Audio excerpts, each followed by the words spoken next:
That's the first thought I remember.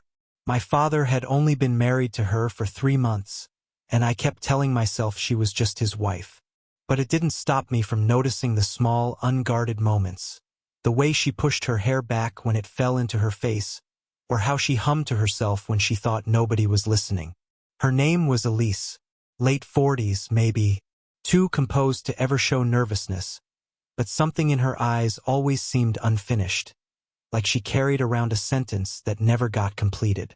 That afternoon, I was fixing the curtain rod in the upstairs guest room. Dad had gone out, leaving me to make myself useful. Elise stood in the doorway, arms folded, watching me with an expression that made the air feel thicker than it should have. "You're handier than your father," she said, quiet, almost to herself. I half laughed, tightening the screw with more force than needed. Not hard to beat him there. There was silence after that. Too long. I could feel her eyes on me, and every second stretched. My palms went damp, but I kept my back to her, pretending to fuss with the drill. When I finally turned, she hadn't moved. Still leaning against the frame, her gaze low, lips pressed together. She wasn't smiling. If anything, she looked caught, like she hadn't meant to say anything at all. "I didn't mean," she started, then stopped. She shook her head and stepped into the room, brushing invisible dust off the dresser. The space between us shrank. I told myself to keep working, but my voice betrayed me. "What did you mean?" Her fingers paused on the wood, tracing patterns that weren't there. "Nothing. You're old enough to know when a compliment's just a compliment." Something about the way she said it didn't sound like just a compliment. My chest tightened, my throat too dry to answer.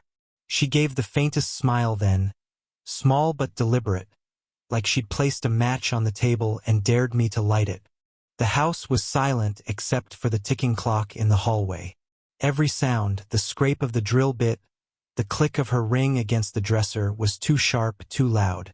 I became aware of every inch of space between us, and how easily it could disappear. She moved closer, inspecting the crooked curtain rod as if it mattered. Her shoulder brushed mine, light as breath, and I swear the heat of it stayed longer than it should have.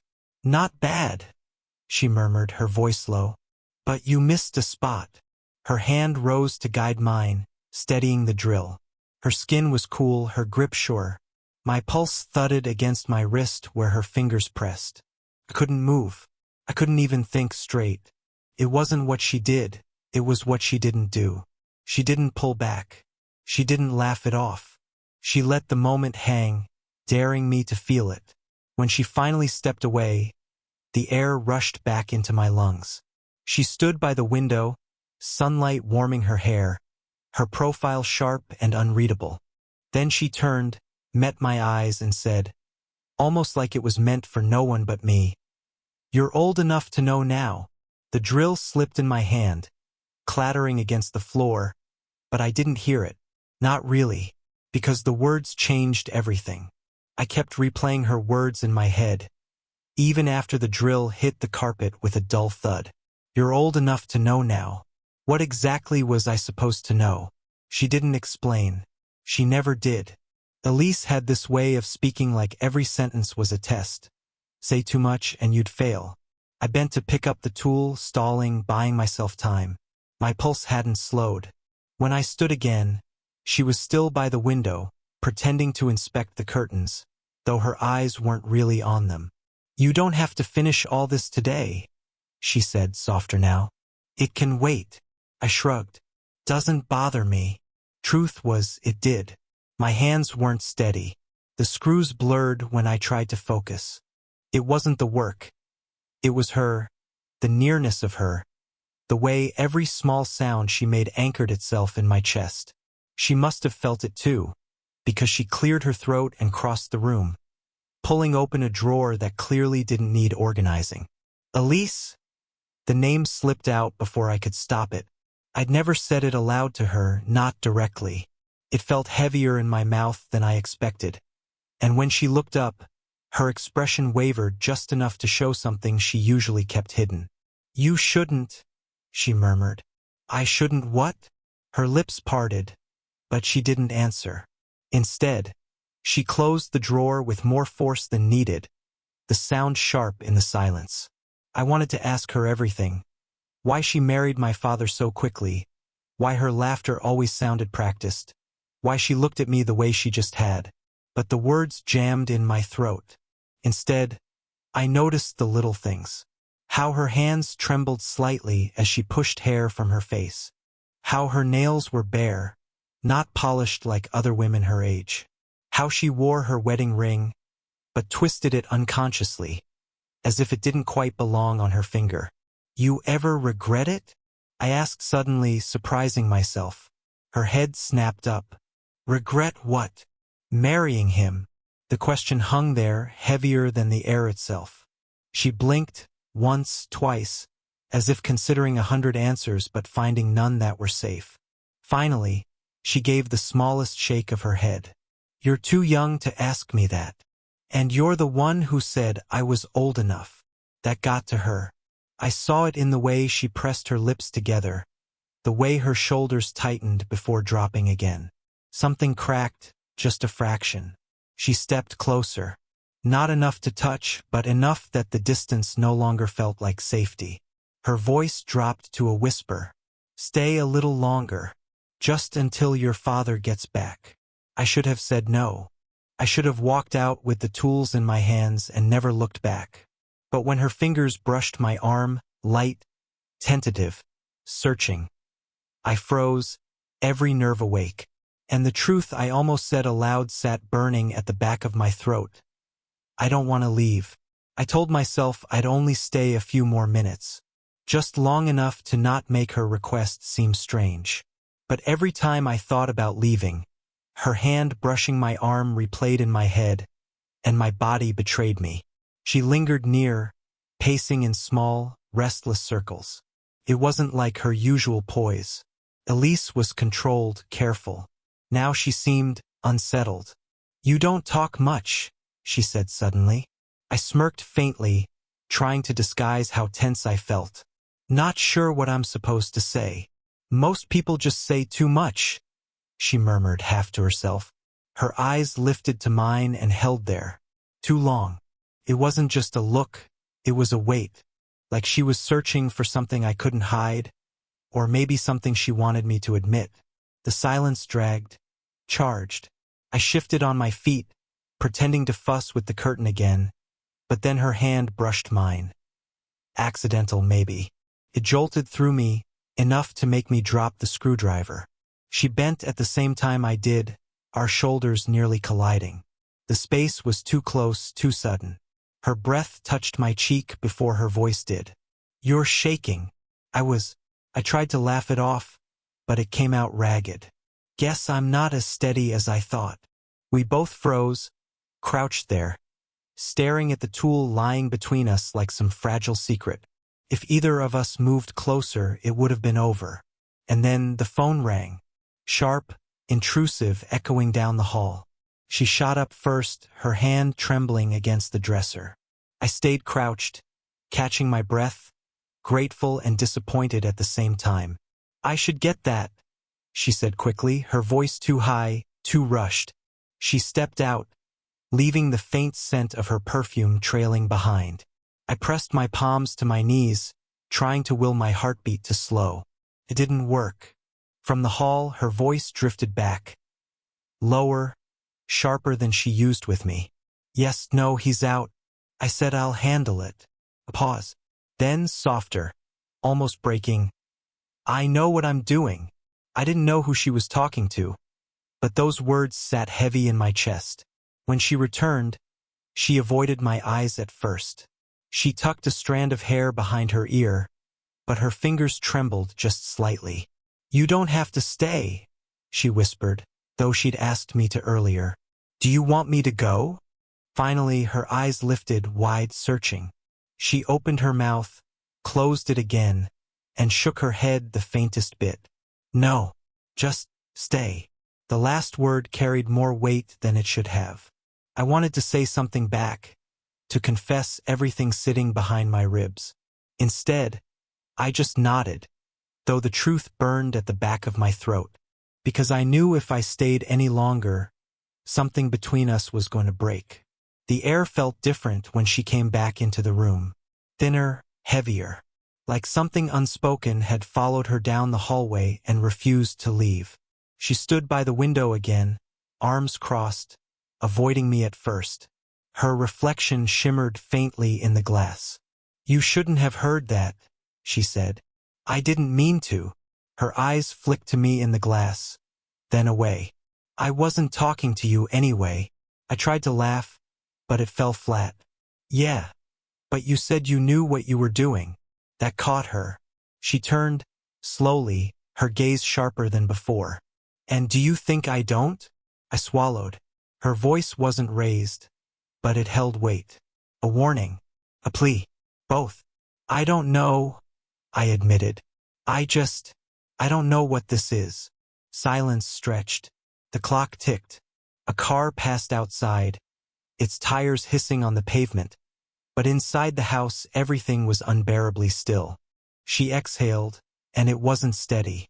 "This is wrong." The words stung even though I expected them. My chest tightened, but instead of pulling back, I stepped closer. Just enough that I could see the fine lines at the corners of her eyes, the way her lips pressed together like she was holding back more than words. "Then why aren't you walking away?" I asked. Her jaw shifted. Her hand flexed at her side. Restless. "Because you look at me like—" She stopped herself, biting down on the sentence. "Like what?" Her eyes met mine, unflinching now, rawer than I'd ever seen them. "Like I'm not invisible." That hit deeper than I expected. She said it fast, like she regretted it the second the words left her. But she didn't take them back. My mouth was dry. I should have said something careful, something to soften it. Instead, what came out was reckless. "You're not." The space between us shrank, though neither of us moved. It was like gravity had shifted, pulling us together in increments too small to name. I could see her fingers twitch, fighting the impulse to reach for me. My own hands curled into fists just to stop myself from doing the same. Her breathing quickened, shallow but audible. My pulse matched it, racing, each second dragging us closer to something neither of us was ready to admit. "You need to leave," she whispered finally. But her voice broke on the last word, turning it into something softer, almost like a question. I didn't move. Neither did she. The silence pressed down until it became unbearable, and then she asked, quiet, almost daring me to answer, "What happens if you don't?" The words hung there, suspended, heavier than anything either of us had said before. And in that loaded pause, with her eyes locked on mine, I knew nothing between us would ever be the same again. Her question, "What happens if you don't?" was still burning in the air when the front door slammed downstairs. Both of us froze. My father's voice carried up the stairwell, casual, oblivious. "Elise? You home?" She stepped back instantly, the distance between us snapping like a rubber band. Her face rearranged itself, shoulders straighter, mouth tightened, eyes shuttered. In seconds she became the version of herself he always saw, polished, careful, untouchable. I swallowed hard, my pulse hammering in my throat. If he came up those stairs right now, but he didn't. I heard the refrigerator door open, the sound of a bottle cap twisting. He was distracted for now. Still, Elisa's hands trembled as she smoothed her blouse. "Go," she mouthed. I should have left the tools behind and slipped out the back before he even noticed I was upstairs. But I couldn't. My feet rooted to the carpet, my chest aching with words I hadn't said. She turned her back to me, pretending to fuss with the curtain again. And then, in a voice so low I almost missed it, "I knew you when you were small." I blinked. "What?" Her hand froze on the fabric. "Your father, he brought you by once years ago. I was different then. Not married. Not tied to any of this." She hesitated, her voice cracking just slightly. "You had the same eyes. Always watching. always quiet. My stomach dropped. I tried to picture it, me, a boy trailing after my father, catching some fleeting glimpse of her before she was bound into this life. And now, all these years later, she was telling me she remembered. You never said. How could I? She turned then, her expression raw, stripped of its usual armor. If I admitted I remembered you, if I admitted what I thought back then, it would have been impossible to stop this before it started. Her words landed like a confession.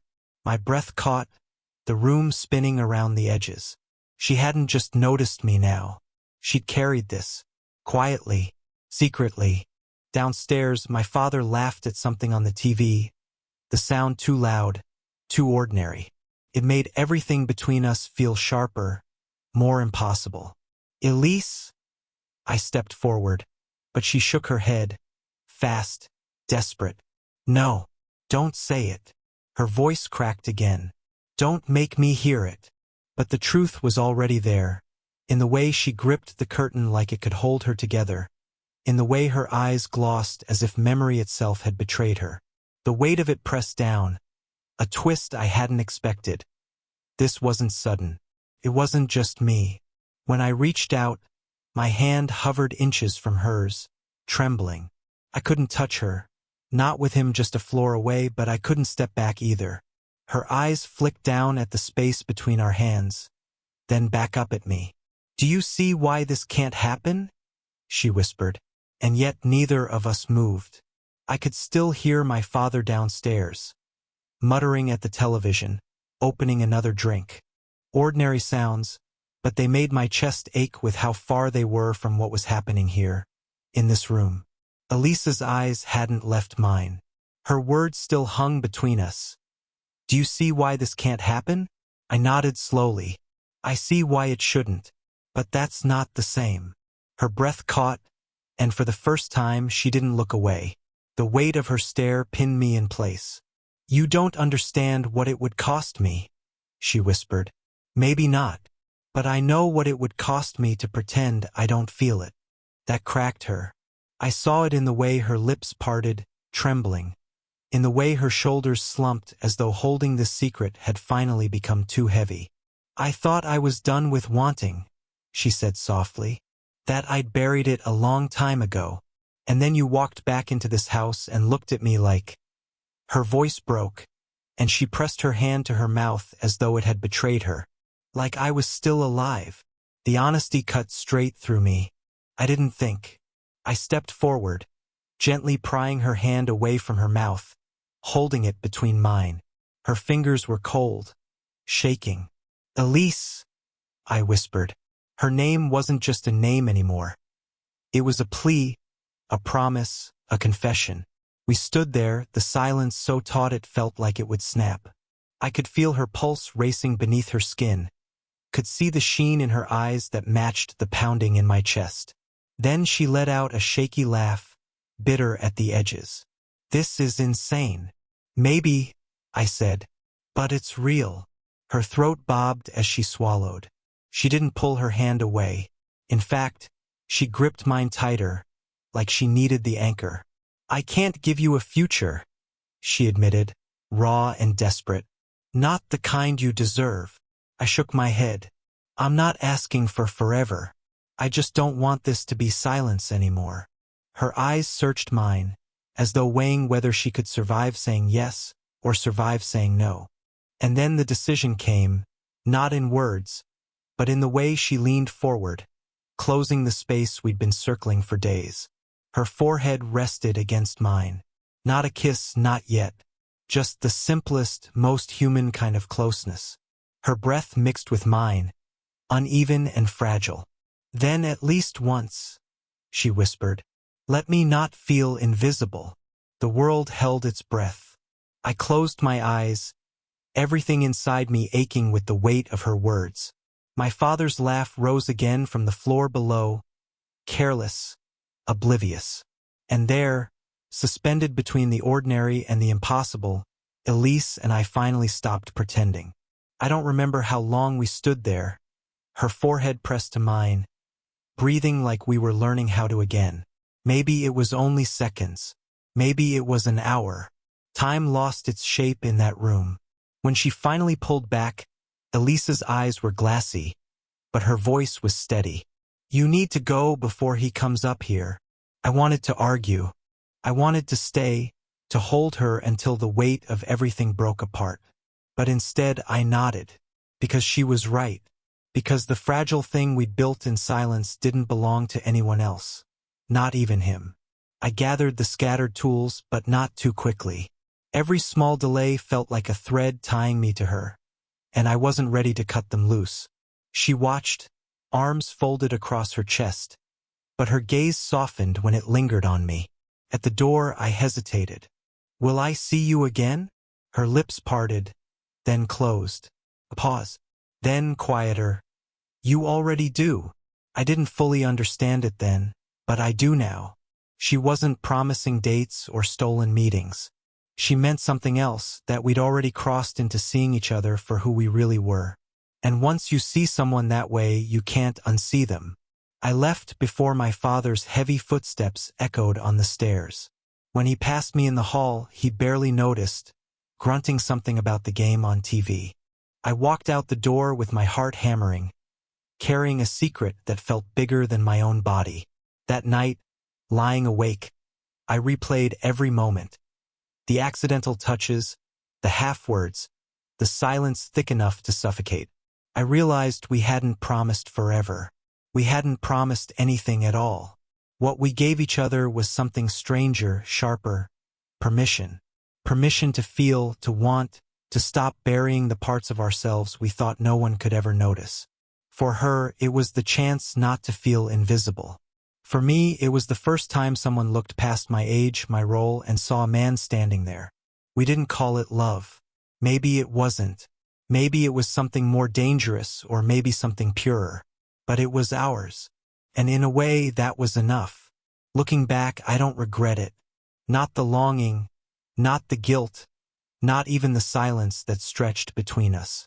Because that silence taught me more about intimacy than words ever could. Some stories don't end with declarations. Some end with a whisper, a glance, a secret you carry quietly for the rest of your life. And this hers, mine, ours is one of those stories.